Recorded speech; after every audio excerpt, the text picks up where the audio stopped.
Dim Tool, this just in, the copium mines are overflowing today as Amnesty International announced that indeed Israel is an apartheid state. Love to see people calling a human rights organization anti-Semitic.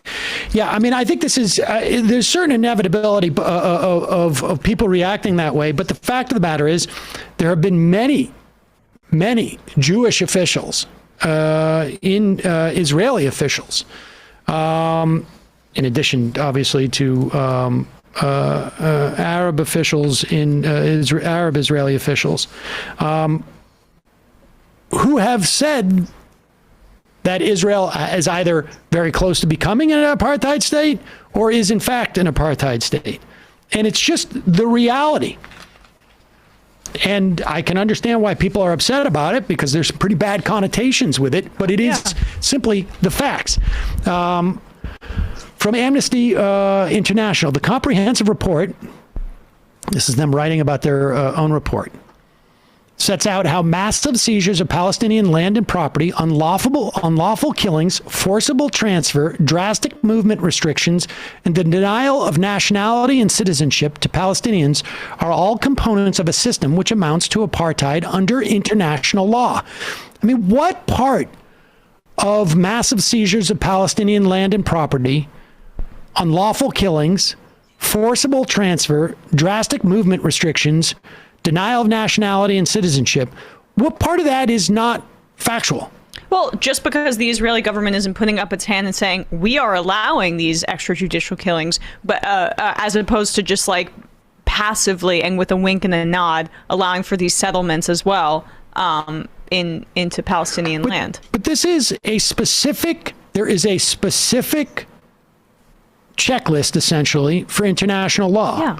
And if your response is, well, they have to do this because, that doesn't cut it. That's not the way it works. The system's maintained by violations which Amnesty International found to constitute apartheid as a crime against humanity as defined in the Rome Statute and Apartheid Convention. And just to be clear, a system of apartheid is an institutionalized regime of oppression and domination by one racial group over another. I mean, this checklist is set out. There is no, what, they do this because, or it's justified because. If you want to argue that an apartheid state is justifiable, that's your argument. Mm-hmm.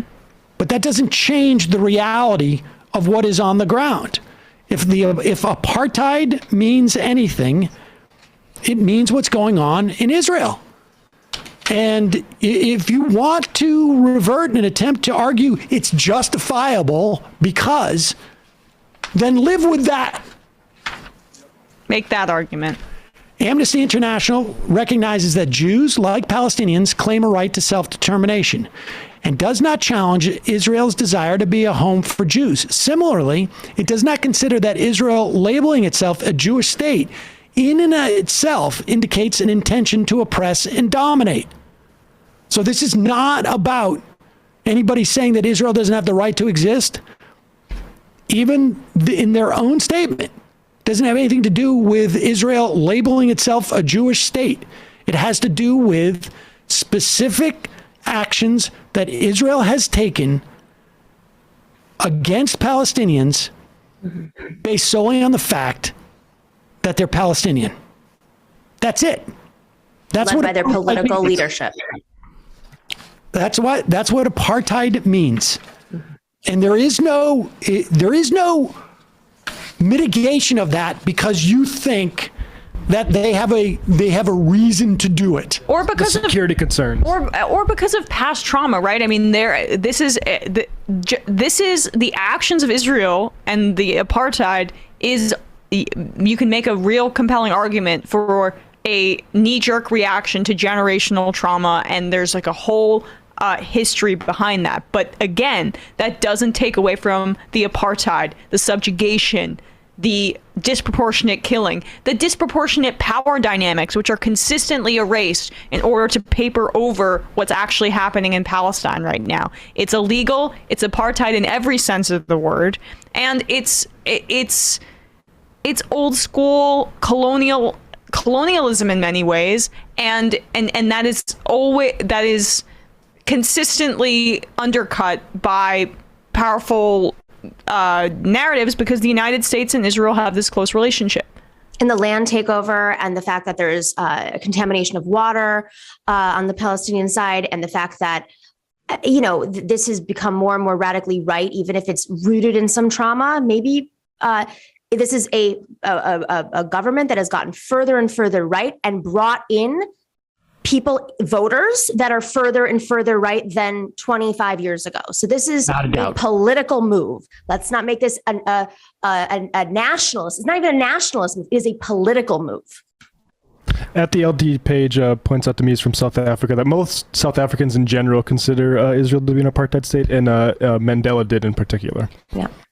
Well, and the assassination of Rabin was the impetus for this incredible. I mean, there were always these factions, but there is the left is on life support in Israel because these kinds of people have been validated, both just culturally in Israel and in the halls of the Knesset. There was decades of bringing in particularly emigres from Russia and setting them up in the West Bank and colonizing the West Bank, trying to make so-called facts on the ground. Mm-hmm. And it has been